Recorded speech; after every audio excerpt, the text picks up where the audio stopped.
श्री ओमकारेश्वर या ममलेश्वर, जिसे ममरेश्वर भी कहते हैं, ये हमारे भारतवर्ष में चौथा ज्योतिर्लिंग है। इस ज्योतिर्लिंग का दर्शन करने के लिए हमें मध्य प्रदेश में जाना पड़ता है। भगवान शिव का ये परम पवित्र विग्रह मालवा प्रांत में नर्मदा नदी के तट पर अवस्थित है। नर्मदा नदी पर दर्शन मात्र ही हमें जन्मों के पुण्य प्राप्त होते हैं। यहीं मानधाता पर्वत के ऊपर देवादिदेव शिव ओमकारेश्वर रूप में विराजमान है। शिव पुराण में श्री ओमकारेश्वर तथा श्री ममलेश्वर के दर्शन का अत्यंत महात्म वर्णित है।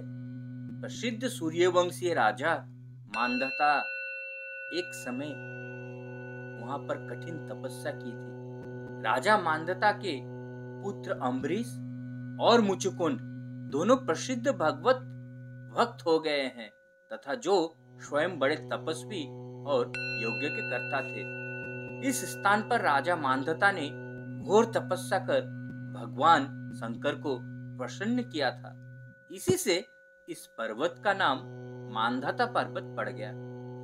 मंदिर में प्रवेश करने से पूर्व आपको 2 कोठरियों में से होकर जाना पड़ता है। भीतर अंधेरा रहने के कारण सदैव दीप जलता रहता है।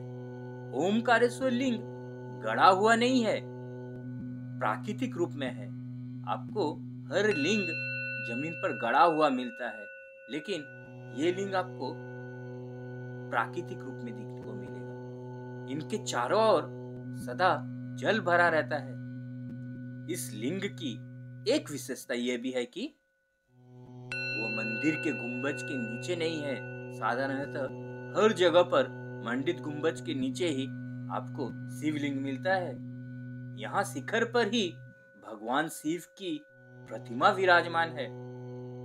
पर्वत से आवृत यह मंदिर साक्षात ओमकार स्वरूप ही दृष्टिगत होता है।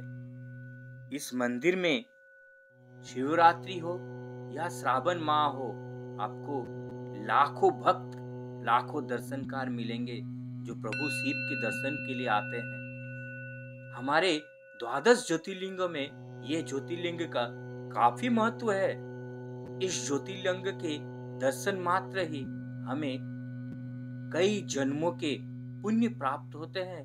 हमें महादेव के चरणों में स्थान प्राप्त होती है। यहाँ पर ममलेश्वर और ओमकारेश्वर हमें दोनों मंदिरों में ही दर्शन करना पड़ता है। दोनों के अंश को मिलाकर एक ज्योतिर्लिंग दर्शन माना जाता है। इस स्थान पर आप दर्शन करना चाहे तो उज्जैन महाकाल मंदिर से भी आप जा सकते हैं या फिर इंदौर से भी आप जा सकते हैं। इस स्थान पर नर्मदा नदी पे आपको पूजन यज्ञ के बहुत सारे पंडित, बहुत सारे विज्ञ मिलते हैं जिनके माध्यम से आप कर सकते हैं। आप यहाँ पर दान कर सकते हैं, अन्नदान भी कर सकते हैं।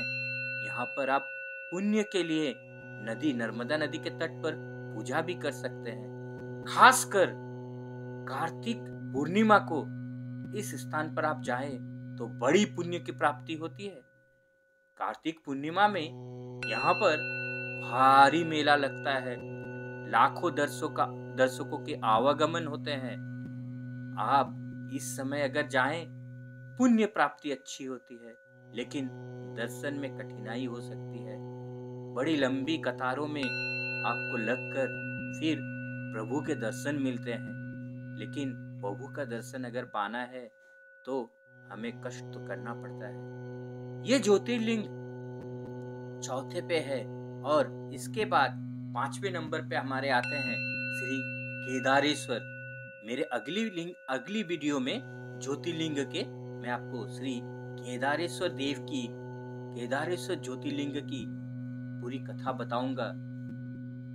आज के लिए उम्मीद करता हूं कि मैं आपको ओमकारेश्वर, जिसे ममलेश्वर के नाम से भी जानते हैं, के बारे में कुछ एक बातें बता पाया। हर हर महादेव।